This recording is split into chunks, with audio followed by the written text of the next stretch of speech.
आप सबों को जय यीशु। आत्मदर्शन टीवी की ओर से इस बाइबल स्टडी प्रोग्राम में मैं आप सबों का हार्दिक स्वागत करता हूं। जकरिया का ग्रंथ, जकरिया के ग्रंथ के 14 अध्याय है, अर्थात काफी बड़ा ग्रंथ है।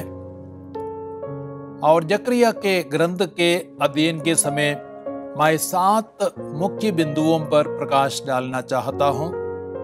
सबसे पहला है प्रस्तावना, दूसरा जकरिया के ग्रंथ का लेखक, तीसरा ग्रंथ का समय, चौथा ग्रंथ में क्रिस्त, पांचवा ग्रंथ के मुख्य शब्द, आयतें और अध्याय, छठवां ग्रंथ का सर्वेक्षण, सातवां ग्रंथ की मुख्य शिक्षा। तो आइए हम पहले बिंदु पर आते हैं, अर्थात प्रस्तावना। यरूशलेम मंदिर का निर्माण अभी भी अधूरा था। नबी जकरिया को प्रभु ने आदेश दिया कि वह लोगों को प्रोत्साहित करे ताकि वे निर्माण कार्य को पूरा करें। जकरिया ने उपदेश देने और डांटने के बजाय लोगों को मंदिर के भावी महत्व को समझाते हुए उन्हें कार्य करने के लिए प्रेरित किया। मंदिर का निर्माण होना ही है क्योंकि मसीह की महिमा उसमें निवास करेगी। भविष्य की आशीष वर्तमान आज्ञा पालन पर निर्भर है। लोग सिर्फ एक मकान नहीं बल्कि अपने भविष्य का निर्माण कर रहे हैं। इस उद्देश्य से वे पूरे उत्साह के साथ मंदिर के निर्माण कार्य में अपने को समर्पित कर सकते हैं क्योंकि उनका मसीह आने वाला है। अब हम दूसरे मुख्य बिंदु पर आते हैं, जकरिया के ग्रंथ का लेखक। पुराने नियम के समय जकरिया एक बहुत ही लोकप्रिय नाम था जिसका अर्थ है यहोवा याद करता है। जकरिया के पूर्ववर्ती नबियों यिर्मयाह और एजेकियल की तरह बेरेकिया का पुत्र नबी जकरिया भी पुरोहित वंश का था। अध्याय 1 वाक्य संख्या 1 और 7 में हम पढ़ सकते हैं। उसका जन्म बाबुल में हुआ था, लेकिन जरुब्बाबेल और प्रधान याजक योशुआ की अगुवाई में जकरिया का दादा इद्दो अन्य यहूदी निर्वासितों के साथ उसे फिलिस्तीन लेकर आया था। जकरिया को 520 ईसा पूर्व में अपनी जवानी में ही नबूवत की बुलाहट मिली। अध्याय 2 वाक्य संख्या 8। यहूदी परंपरा के अनुसार जकरिया एक ऐसे महान सभागृह का सदस्य था जो प्रकाशित और ईश्वर प्रेरित धर्म ग्रंथों का संचय करता था और उन्हें सुरक्षित रखता था। मत्ती का सुसमाचार हमें बताता है कि वह मंदिर गर्भ और वेदी के बीच मार डाला गया था। मत्ती अध्याय 23 वाक्य संख्या 35। यहूदी और क्रिस्तीय परंपरा के अनुसार जकरिया ही पूरे ग्रंथ का लेखक है। अब हम तीसरे बिंदु पर आते हैं, अर्थात ग्रंथ का समय। नबी जकरिया का पैगंबरी कार्य ईसा पूर्व 520 में प्रारंभ हुआ। इस ग्रंथ के 2 भाग है। पहले भाग अर्थात 1 से 8 तक में ईसा पूर्व 520 से ईसा पूर्व 518 तक नबी जकरिया ने जो भविष्यवाणियां की थी वे पाई जाती है। जकरिया भी मंदिर के पुनर्निर्माण पर जोर देते हैं। पश्चाताप के आह्वान के बाद नबी 8 दिव्य दर्शनों का वर्णन प्रस्तुत करते हैं जिनके माध्यम से वह शिक्षा देते और भावी घटनाओं की ओर संकेत करते हैं। वह लोगों का नैतिक जागरण, पुरोहिताई और मंदिर की उपासना के शुद्धिकरण पर बल देते हैं। प्रकाशना ग्रंथ की विषय वस्तु और साहित्यिक शैली जकरिया के ग्रंथ पर बहुत कुछ निर्भर करती है। ग्रंथ के दूसरे भाग अध्याय 9 से 14 तक उसको द्वितीय जकरिया माना जा सकता है। यह भाग किसी अन्य लेखक द्वारा रचित समझा जाता है। इसकी विषय वस्तु ईसा पूर्व दूसरी शताब्दी की प्रतीत होती है। इसमें आने वाले मसीह और अंतिम न्याय के संबंध में संदेश है। अब हम ग्रंथ के चौथे मुख्य बिंदु पर आते हैं, अर्थात जकरिया के ग्रंथ में क्रिस्त। 12 गौण नबियों में जकरिया का ग्रंथ ही मसीह के संबंध में सबसे अधिक एवं स्पष्ट भविष्यवाणियां देता है। इस ग्रंथ में हम मसीह संबंधी कई परिच्छेदों को पा सकते हैं। जकरिया क्रिस्त के 2 आगमनों को सेवक एवं राजा के रूप में, मनुष्य एवं ईश्वर के रूप में प्रस्तुत करते हैं, अर्थात आने वाले कुछ वाक्यांशों में क्रिस्त की पूर्व सूचना को हम पा सकते हैं। अध्याय 3 वाक्य संख्या 1 से 2 में प्रभु के दूत के बारे में पढ़ते हैं। वहां में लिखा गया है, महायाजक योशुआ प्रभु के दूत के सामने खड़ा था और उसकी दाहिनी ओर उस पर आरोप लगाने के लिए शैतान खड़ा था। प्रभु के दूत ने शैतान से कहा, शैतान, प्रभु तुझे घुड़के, वह प्रभु जिसने यरूशलेम को अपनाया है तुझे घुड़के। यह पुरुष तो आग में से निकाली हुई लुवाटी है। यह प्रभु का दूत मसीह की ओर संकेत करता है। अध्याय 3:8 एवं 6:12 में मेरे सेवक कल्ला या धार्मिक टहनी, अंग्रेजी में शूट यानी ब्रांच के बारे में लिखा गया है। यह भी मसीह की ओर संकेत करता है। इसी प्रकार पत्थर जिसकी 7 आंखें हैं, अध्याय 3:8, राजा याजक, अध्याय 6:13, नम्र राजा जो गदहे पर सवार है, अध्याय 9 वाक्य संख्या 9 से 10, कोने का पत्थर, तंबू का खूंटा और युद्ध के लिए धनुष, अध्याय 10 वाक्य संख्या 4, भला चरवाहा जिसका तिरस्कार किया गया, जो चांदी की 30 शक्ल के लिए बेचा गया, अध्याय 11 वाक्य संख्या 7 से 13, जो छेदा गया है, अध्याय 12-10, शुद्ध करने वाला नया स्रोत, अध्याय 13 वाक्य संख्या 1, मारा हुआ चरवाहा जो परित्यक्त है, अध्याय 13 वाक्य संख्या 7, आने वाला न्यायकर्ता और धार्मिक राजा, अध्याय 14 वाक्य संख्या 9 और वाक्य संख्या 16 से 17, ये सब मसीह की ओर संकेत करते हैं। अब हम 5वें मुख्य बिंदु पर आते हैं, अर्थात जकरिया के ग्रंथ के मुख्य शब्द, आयतें और अध्याय। मुख्य शब्द है मसीह के लिए तैयार करो। ग्रंथ के प्रथम 8 अध्याय में कई बार मंदिर के निर्माण को पूरा करने के लिए प्रोत्साहित किया गया है। जैसे वे मंदिर का पुनर्निर्माण करेंगे, वे अपने भविष्य का ही निर्माण करेंगे, क्योंकि उस मंदिर में मसीह उन्हें मुक्ति देने के लिए प्रकट होंगे। अध्याय 9 से 14 यह स्पष्ट करते हैं कि ईश्वर लोगों के साथ स्थापित अपने विधान के प्रति वफादार है, विशेषकर मसीह के कार्यों द्वारा। आने वाली महिमा की यह आशा यहूदी अवशेष को विपरीत एवं कठिन परिस्थितियों में आश्वासन देती है। अब हम मुख्य आयतों को देखें। मुख्य आयतें हैं जकरिया अध्याय 8 वाक्य संख्या 3 और अध्याय 9 वाक्य संख्या 9। उसको हम पढ़ेंगे। 8:3 में कहा गया है, प्रभु ये कहता है, मैं सियोन लौट रहा हूं, मैं यरूशलेम में निवास करने आ रहा हूं। यरूशलेम निष्ठावान नगर और विश्वमंडल के प्रभु का पर्वत पवित्र पर्वत कहलाएगा। और अध्याय 9 वाक्य संख्या 9 में कहा गया है, सियोन की पुत्री आनंद मना, यरूशलेम की पुत्री जयकार कर, देख तेरे राजा तेरे पास आ रहे हैं।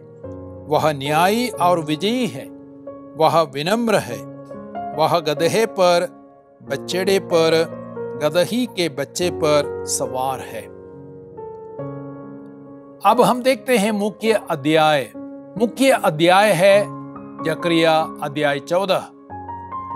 यह ग्रंथ का अंतिम अध्याय है जो यरूशलेम की घेराबंदी, इजराइलियों पर शत्रुओं की प्रारंभिक विजय, जैतून पहाड़ का चीरना, प्रभु के द्वारा यरूशलेम की रक्षा, संधिबद्ध राष्ट्रों का न्याय, इजराइल की भूमि में स्थलाकृतिक परिवर्तन, मंडपों का पर्व, यरूशलेम और उसके लोगों की निर्णायक पवित्रता की घोषणा करता है। अब हम छठवें मुख्य बिंदु पर आते हैं, अर्थात ग्रंथ का सर्वेक्षण, survey of the book of Sakariya.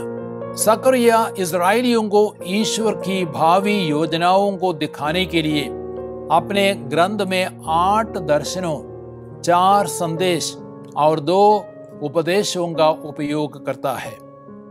पहले 8 अध्याय मंदिर का पुनर्निर्माण करने वाले इजरायली अवशेष को प्रोत्साहित करने के लिए लिखे गए थे। अंतिम 6 अध्याय मंदिर के निर्माण के बाद मसीह के आगमन की तैयारी हेतु लिखे गए थे। ग्रंथ को 3 भागों में विभाजित कर सकते हैं।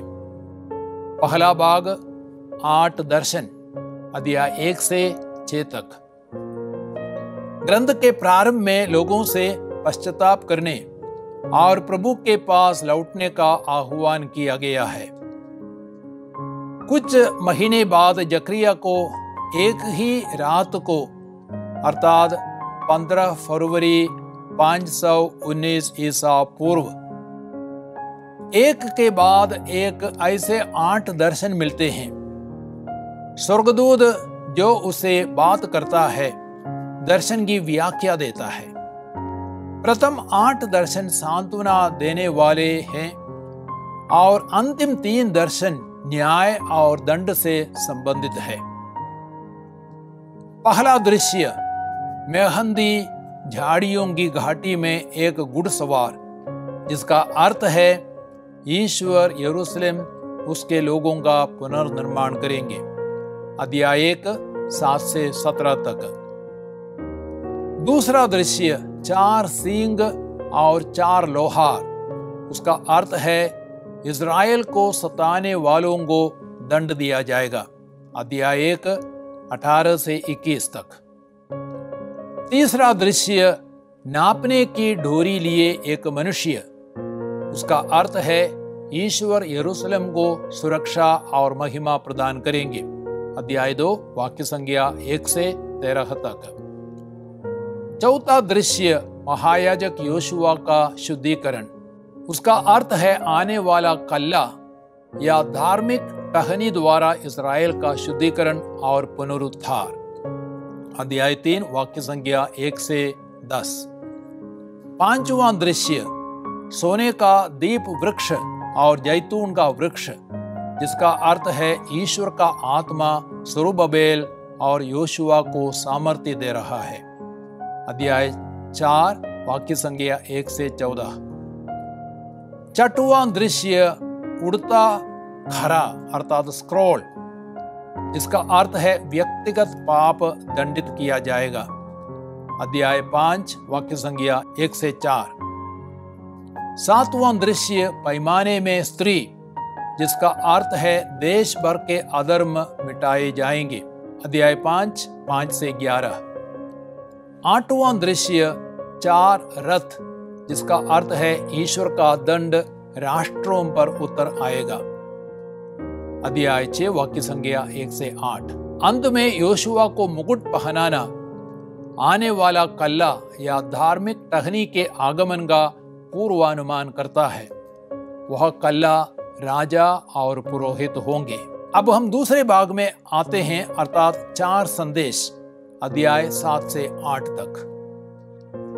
बेतल निवासियों का यह सवाल था, क्या अब भी मैं 5वें महीने में शोक मनाते हुए उपवास रखूं, जैसा मैं पिछले कई वर्षों से करता आया हूं।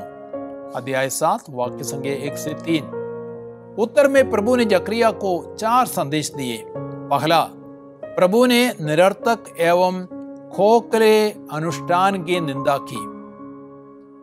दूसरा, प्रभु ने उन्हें याद दिलाया कि वे अतीत में उनकी आज्ञाओं का उल्लंघन किया था। अध्याय 7 8 से 14।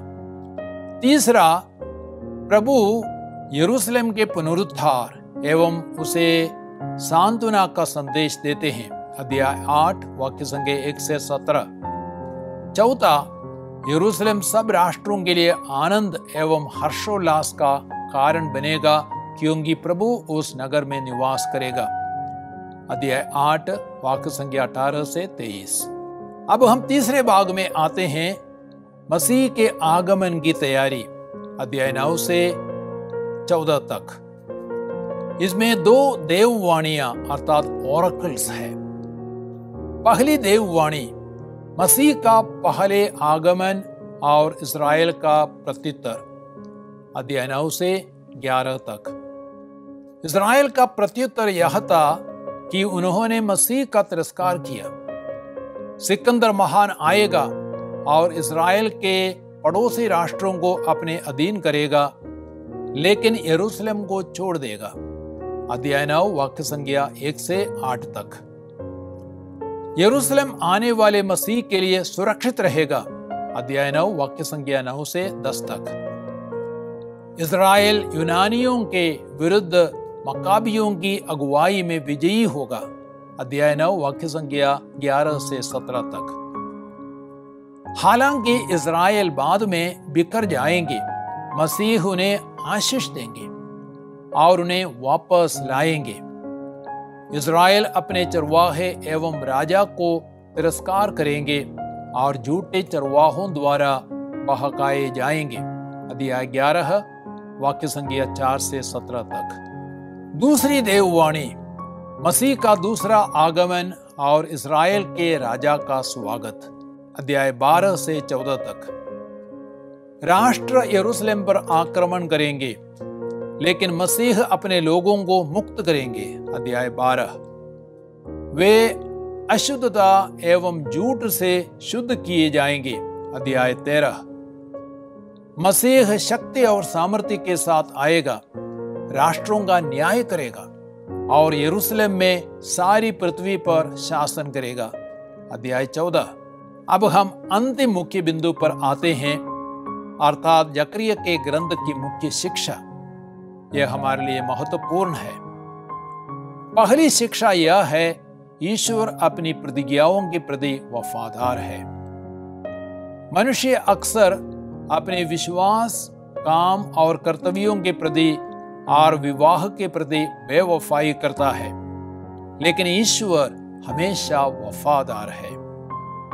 वह हमें फिर आशीषित करता है जब हम उसे खोजते हैं। इसलिए प्रभु कहता है, मेरे पास लौट आओ। यह विश्वमंडल के प्रभु की वाणी है, तभी मैं तुम्हारे पास लौटूंगा। जकरिया अध्याय 1 वाक्य संख्या 3। और दूसरी महत्वपूर्ण शिक्षा है, किसी भी कार्य को करने के लिए हमें अपनी शक्ति और बुद्धि पर नहीं, बल्कि प्रभु पर निर्भर रहना है। इस्राएली यरूशलेम मंदिर का पुनर्निर्माण करने में असमर्थ थे। उनके पास कारीगर, निर्माण सामग्रियां और धन नहीं थे, इसलिए काम रुक गया था। तब प्रभु ने जरुब्बाबेल से कहा, शक्ति और सामर्थ्य से नहीं, वरन मेरे आत्मा के द्वारा। जकरिया अध्याय 4 वाक्य संख्या 6। तीसरी मुख्य शिक्षा है, हमें ईश्वर और उसके कार्यों को पहला स्थान देना है। इस्राएलियों ने मंदिर के निर्माण कार्य को बंद किया था। मंदिर का निर्माण होना ही है, क्योंकि मसीह की महिमा उसमें निवास करेगी। भविष्य की आशीष वर्तमान आज्ञा पालन पर निर्भर है। लोग सिर्फ एक मकान नहीं, बल्कि अपने भविष्य का निर्माण कर रहे हैं। इस उद्देश्य से वे पूरे उत्साह के साथ मंदिर के निर्माण कार्य में अपने को समर्पित कर सकते हैं, क्योंकि उनका मसीह आने वाला है। अर्थात हमें अपने को नहीं बल्कि ईश्वर को अपने जीवन में पहला स्थान देना चाहिए। चौथी मुख्य शिक्षा, ईश्वर हमसे न्याय और दया चाहता है। यह विश्वमंडल के प्रभु का कथन है। विधि विधानों पर न्याय पूर्वक अमल करना और अपने भाइयों के साथ करुणा और दया का व्यवहार करना, विधवा, अनाथ, परदेशी और गरीब को न सताना, न एक दूसरे के प्रति दुर्भावना रखना। अध्याय 7, 9 से 10 तक। न्याय और दया के अभाव में धार्मिक अनुष्ठान व्यर्थ है। पांचवी मुख्य शिक्षा है, हम क्रिस्त के आगमन के लिए अपने को तैयार करें। जकरिया ने क्रिस्त के पहले आगमन और दूसरे आगमन के बारे में भविष्यवाणी की। पहले आगमन के समय इज़राइल ने मसीह का तिरस्कार किया और उसका परिणाम भयंकर था। यरूशलेम मंदिर और शहर का विनाश किया गया और बहुत से लोग मारे गए। अब क्रिस्त के दूसरे आगमन के लिए अपने को तैयार करने का समय है। हमें उनके राज्य में प्रवेश करना हो तो हमें पवित्र रहना है। प्रकाशना ग्रंथ अध्याय 21 वाक्य संख्या 27। तो हमने जकरिया के ग्रंथ का अध्ययन किया। मैं आपसे अनुरोध करूंगा, आप अब उस ग्रंथ को पूरा पढ़ें और संभवतः और अच्छी तरह आप उसको समझ पाएंगे। प्रभु आप सबों को आशीर्वाद दे, प्रज्ञा और ज्ञान दे। वचन को समझने के लिए समर्पण का मनोभाव, प्रज्ञा और ज्ञान प्रदान करे। पिता, पुत्र, पवित्र आत्मा आप सबों को आशीर्वाद प्रदान करे। आमीन।